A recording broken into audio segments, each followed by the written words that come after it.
Hello po sa inyong lahat mga ka-crypto. Ako po si Pinoy Crypto Trader at sa video na ito ay atin pong pag-uusapan ang aking technical analysis dito po kay Fluky Ino ngayon pong August 29 taong 2024. Pero quick update lamang po tayo rito kaya diretso na po tayo sa pagte-technical analysis sa kanyang daily chart time frame na ito.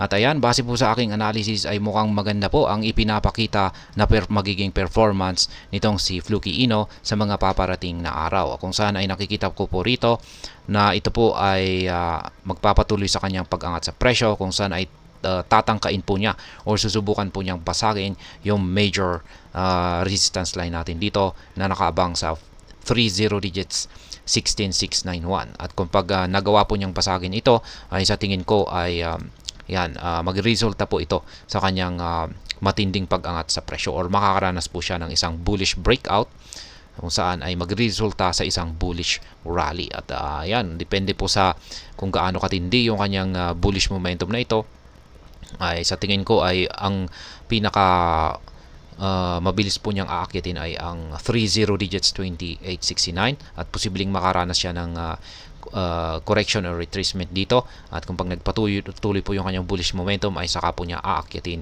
yung pinaka price target natin dito na 30 digits 31494. Pero bago po natin asahan yung mga ganyang price performance nitong si Fluky Ino ay yung pinaka-aabangan po natin muna na dapat mangyari rito ay kailangan po niyang mabasag yung major resistance line natin dito sa 30 digits 16691.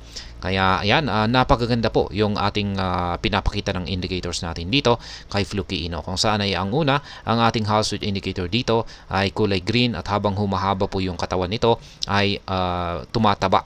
Ayan, nagiging malusog yung kanyang pangangatawan. At yan po yung gusto nating makita na ipinapakita ng ating Hall Street indicator dito.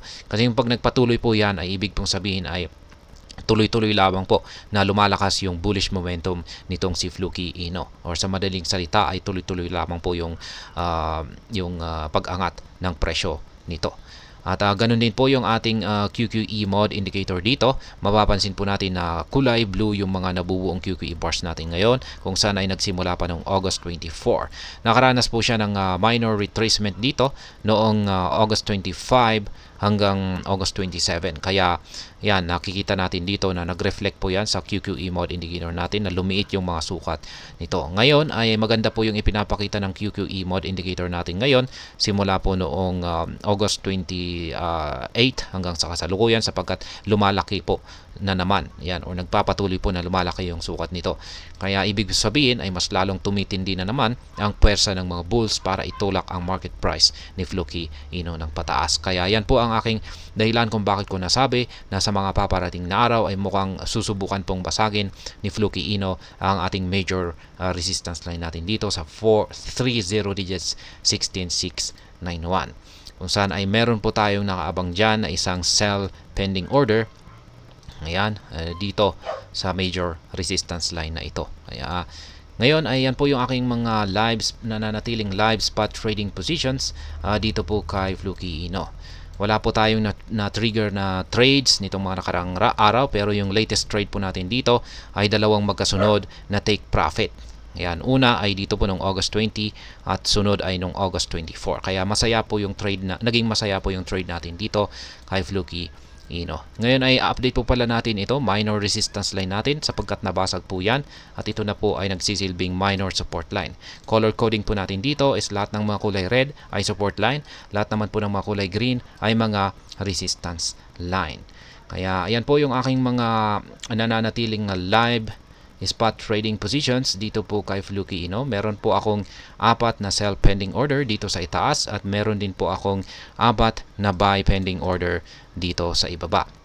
At ayan, kung gusto po ninyo akong gayahin or sabayan sa aking simpleng strategy na ito, ay malaya po kayong gawin yan. Madali lang naman akong sabayan kung saan lahat ng inyong kailangan ay inyong nakikita sa chart na ito. Sa mga hindi pa nakakaalam, ang kulay yellow na arrow signs dito ay kung saan nakaset ang aking mga sell pending orders or take profit.